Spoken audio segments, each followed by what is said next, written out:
Narito na ang PTV Balita ngayon.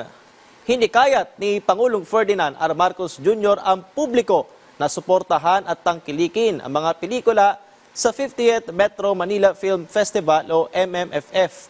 Anya, naging bahagi na ito ng buhay at kultura ng mga Pilipino na siguradong mag-iiwan ng mga ginintoang aral. Narito ang mensahe ng Pangulo. Mga minamahal kong kababayan, maligayang Pasko po sa atin lahat.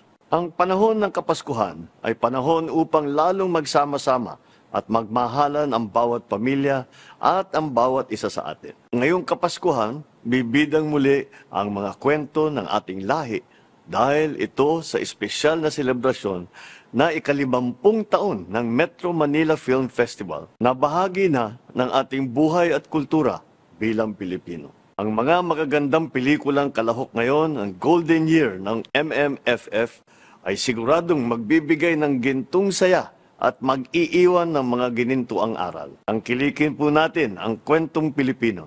Suportahan po natin ang Metro Manila Film Festival 2024. Isama ang buong pamilya, buong barkada, at panoorin ang 10 pelikula na handog ng MMFF. Mabuhay ang pelikulang Pilipino. Happy 50 years, MMFF, at muli, maligayang Pasko po sa inyong lahat.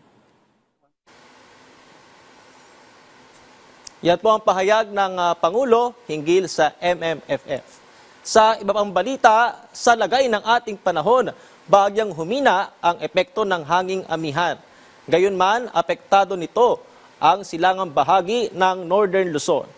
Kakibat din po niyan nabawasan ng mga pag-ulan dulot ng shearline. Samantala, apektado naman ng mga kumpol na ulap o yung pong Intertropical Convergence Zone ang katimugang bahagi ng bansa. Dahil nga sa ITZZ, makakaranas sa pagulan ng bahagi ng Mindanao at Palawan. Samantala, humina na rin ang Tropical Depression Rumina bilang isang low pressure area na nasa labas ng Philippine Area of Responsibility.